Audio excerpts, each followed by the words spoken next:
যখন তিস্তা মহাপরিকল্পনা বাস্তবায়ন কমিটি আজকে মানববন্ধন করার ঘোষণা দিয়েছে,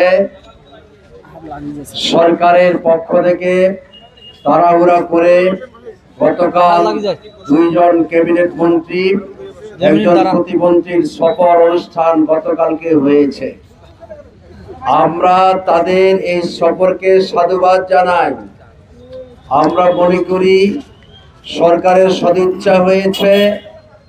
আমরা আজকে এই মানববন্ধন থেকে সরকারকে জানাতে চাই, আর কোনো বিলম্ব নয়, অনতি বিলম্বে তিস্তা মহাপরিকল্পনা বাস্তবায়ন দেখতে চাই।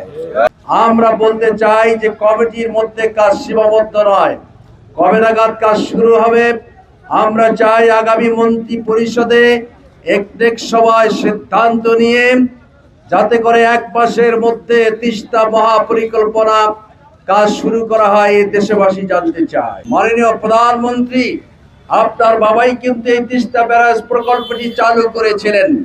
সুতরাং আপনার বাবার অনুসরণ করে তিনি দেশ ও জাতির স্বার্থে বাংলাদেশে অনেকগুলো পরিকল্পনা গ্রহণ করেছিলেন। আর গোটা পৃথিবীর মধ্যে এই তিস্তা ব্যারেজটি হলো অন্যতম একটি বড় সেচ খাত।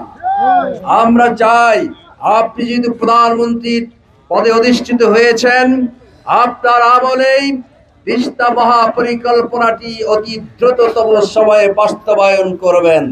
বাংলাদেশ জামাত ইসলামী আজকে তিস্তা মহাপরিকল্পনা বাস্তবায়ন সংগ্রাম পরিষদের আহ্বানে আমরা মানববন্ধন কর্মসূচি দিয়েছি। এর মূল উদ্দেশ্য হলো সেটা হচ্ছে বর্তমান সরকারের কাছে আমাদের জোর দাবি, তিস্তা পাড়ের মানুষের দীর্ঘ ৫৫ বছরের যে দুর্ভোগ, সেই দুর্ভোগ থেকে বাঁচানোর জন্য তিস্তা মহাপরিকল্পনা বাস্তবায়নের বিকল্প নাই। কিন্তু আমরা বিশেষ করে উত্তরবঙ্গবাসী প্রত্যাশা করেছিলাম যে বর্তমান সরকার তাদের অন্যতম অঙ্গীকার ছিল যে ক্ষমতায় আসলে তারা তিস্তা মহাপরিকল্পনা বাস্তবায়নের পদক্ষেপ গ্রহণ করবে।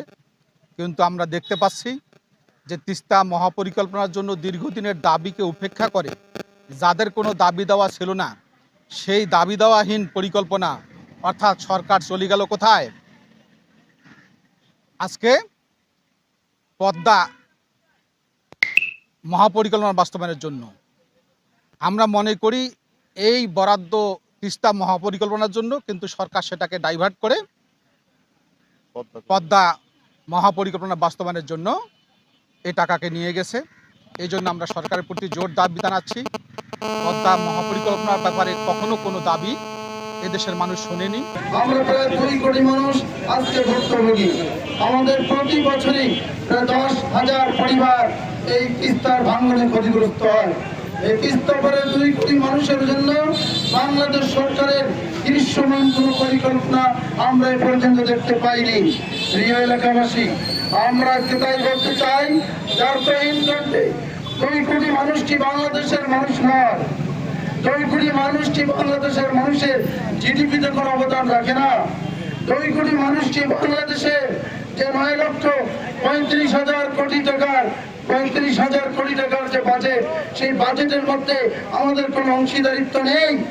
আমরা যে সরকার জানতে চাই তিস্তা মহাপরিকল্পনা কতদিনে বাস্তবায়ন হবে, কতদিন আগের মুখ দেখবে, সেটা আমরা জানতে চাই।